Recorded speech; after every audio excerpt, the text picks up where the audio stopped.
ಪ್ರೀತಿಯ ಮಕ್ಕಳಿಗೆ ಸ್ವಾಗತ. ಹಿಂದಿನ ವಿಡಿಯೋದಲ್ಲಿ ಒತ್ತಕ್ಷರಗಳನ್ನ ಸುಲಭವಾಗಿ ಓದೋದು ಬರೆಯೋದು ಹೇಗೆ ಅಂತ ಎಕ್ಸ್ಪ್ಲೈನ್ ಮಾಡಿದೆ.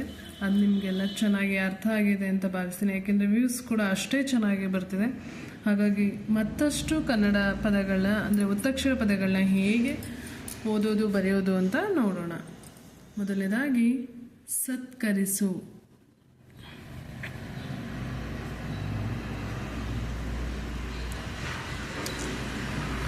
ಸತ್ಕರಿಸು ಇದನ್ನು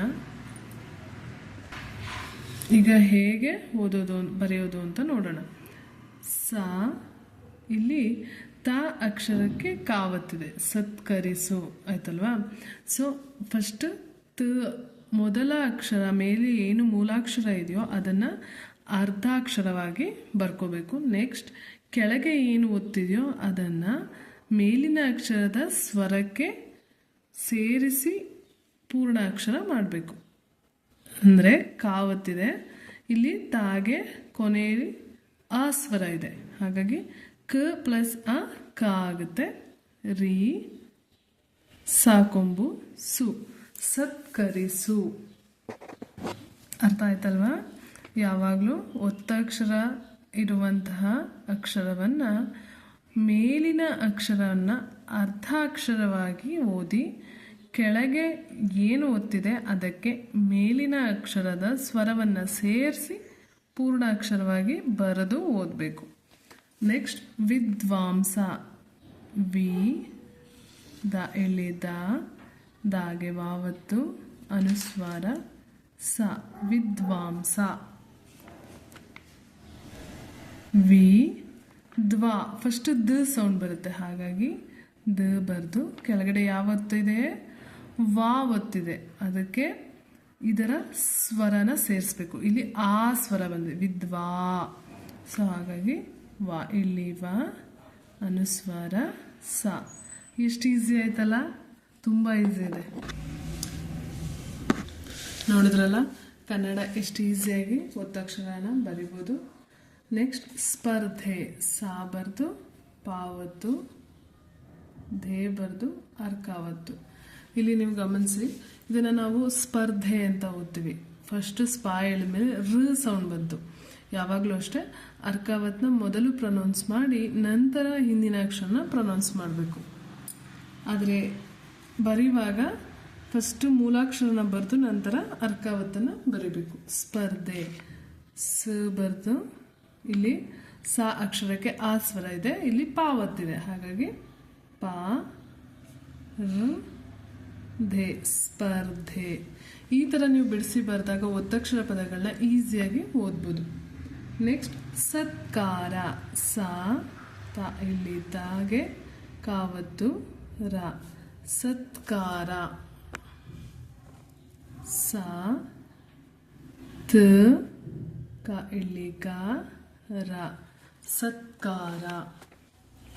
ನೆಕ್ಸ್ಟ್ ಸೃಷ್ಟಿ. ಸ ಒಟ್ರ ಸೊಳ್ಳಿ ಬಂದರೆ ಸೃ ಆಯಿತು, ಷ್ಠಿ, ಸೃಷ್ಟಿ. ಸೃ ಅರ್ಧ ಸ ಬರೆದು ನಂತರ ರ. ನೆಕ್ಸ್ಟ್ ಇಲ್ಲಿ ಷ್ಠಿ, ಶ ಅರ್ಧಾಕ್ಷರ ಬರೆದು ಠಿ, ಇಲ್ಲಿ ಮಹಾಪ್ರಾಣ ಠ ಒತ್ತಿದೆ, ಹಾಗಾಗಿ ಇಲ್ಲೂ ಕೂಡ ನಾವು ಮಹಾಪ್ರಾಣಾಕ್ಷರನೇ ಬರೀಬೇಕು. ಅಲ್ಲದೆ ಇಲ್ಲಿ ಶಿ ಲಾಸ್ಟ್ಲಿ ಏನು ಸೌಂಡ್ ಬರುತ್ತೆ, ಈ ಸೌಂಡ್ ಬರುತ್ತೆ, ಸೊ ಇದಕ್ಕೆ ಈ ಸ್ವರನ ಸೇರಿಸ್ಬೇಕು. ಠ ಪ್ಲಸ್ ಇ ಟಿ ಆಯಿತು, ಸೃಷ್ಟಿ, ಹಾಗಾಗಿ ಈ ಟಿನ ಬರೀಬೇಕು. ನೆಕ್ಸ್ಟ್ ಆಶ್ಚರ್ಯ.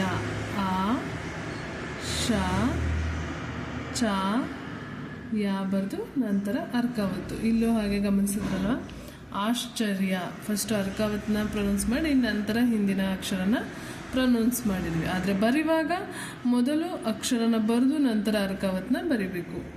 ಆ ಶ ಬರೆದು ಚಾ ಒತ್ತಿದ್ದು, ಹಾಗಾಗಿ ಚಾಗೆ ಆ ಸ್ವರ ಸೇರಿದ್ರೆ ಚಾ ಆಯಿತು.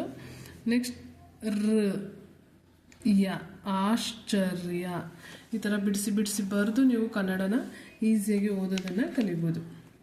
ನೆಕ್ಸ್ಟ್ ಅತ್ಯುತ್ತಮ. ಆ ತ್ಯು ತು ಬರೆದು ಯಾವತ್ತು ತಾಗೆ ತಾವತ್ತು ಮ, ಅತ್ಯುತ್ತಮ. ಆ ತ ತ ಅರ್ಧ ತ ಬರ್ದೆ, ಇಲ್ಲಿ ತ ಅಕ್ಷರಕ್ಕೆ ಅರ್ಧ ತ.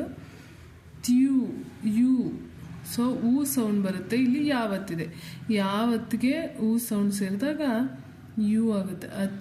ಯು ತಮ, ಅತ್ಯುತ್ತಮ. ನೆಕ್ಸ್ಟ್ ಅತ್ಯಂತ, ಆ ತಾಗೆ ಯಾವತ್ತು ಅನುಸ್ವಾರ ತ, ಅತ್ಯಂತ. ಇದನ್ನು ಅತ್ಯತ ಅಂತ ಓದಬಾರ್ದು, ಯಾಕೆಂದರೆ ಇಲ್ಲಿ ಅನುಸ್ವಾರ ಇದೆ, ಅನುಸ್ವಾರಕ್ಕೆ ನ ಸೌಂಡ್ ಬರುತ್ತೆ. ಅತ್ಯಂತ ಅಂತ ಓದಬೇಕು. ಆ ಅರ್ಧತ, ಯಾವತ್ತಿದೆ ಯಾ ಅನುಸ್ವಾರ ತ, ಅತ್ಯಂತ. ನೆಕ್ಸ್ಟ್ ಸ್ವೀಕಾರ, ಸಿ ಬರ್ದು ವಾವತ್ತು ದೀರ್ಘ, ಕ ಇಲ್ಲಿ ಕ ರ, ಸ್ವೀಕಾರ. ಸ ಅರ್ಧಾಕ್ಷರ.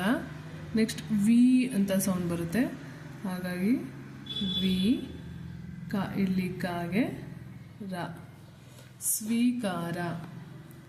ನೆಕ್ಸ್ಟ್ ಖಡ್ಗ, ಖ ಡಾಗೆ ಗಾವತ್ತು ಬರೆದ್ರೆ ಖಡ್ಗ ಆಯಿತು. ಖ ಬರ್ದು, ಇದು ಒತ್ತಕ್ಷರ ಇರುವಂತಹ ಅಕ್ಷರ, ಹಾಗಾಗಿ ಮೇಲಿನ ಅಕ್ಷರನ ಅರ್ಧ ಅಕ್ಷರ ಬರಿಬೇಕು. ಡ, ಕೆಳಗಡೆ ಯಾವತ್ತಿದು ಗಾವತ್ತು. ಸೊ ಗೆ ಇಲ್ಲಿ ಯಾವ ಸ್ವರ ಇದೆ ಕೊನೆಯಲ್ಲಿ, ಡಾ ಆ. ಗೆ ಆ ಸೇರಿಸಿದ್ರೆ ಗ ಆಯಿತು, ಖಡ್ಗ. ನೆಕ್ಸ್ಟ್ ರಾತ್ರಿ, ರ ಇಲ್ಲಿ ರ, ತಾಗುಡಿಸು ತೀಗೆ ರಾವತ್ತು, ರಾತ್ರಿ. ರಾ ಅರ್ಧತ, ಕೆಳಗಡೆ ರಾವತ್ತು.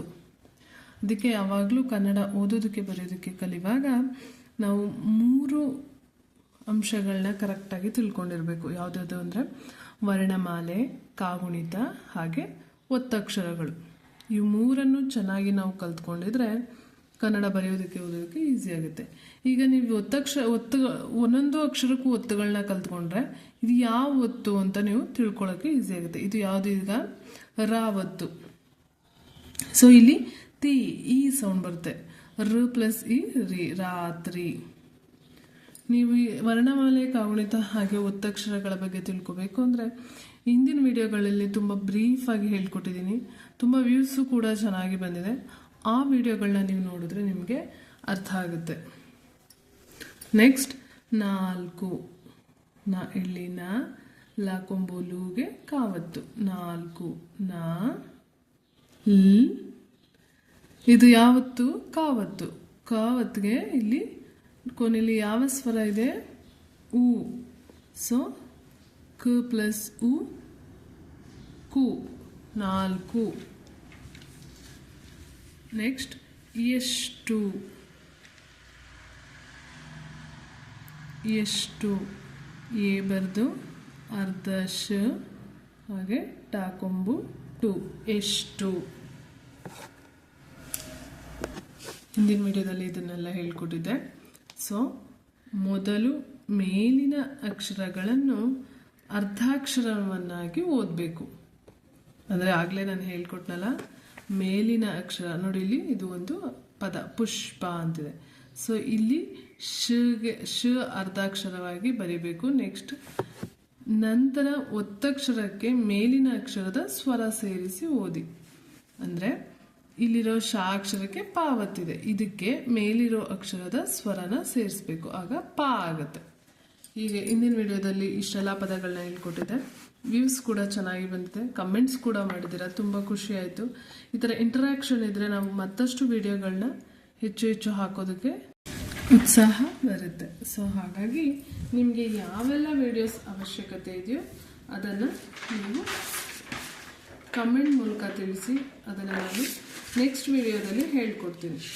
ಇದೆಲ್ಲ ಏನು ನಾನು ಬರಿತಾ ಇದ್ದೀನಿ, ಇದು ವಿಜಾತಿಯ ಒತ್ತಕ್ಷರ ಪದಗಳಿಗೆ ಮಾತ್ರ ಅನ್ವಯಿಸೋದು.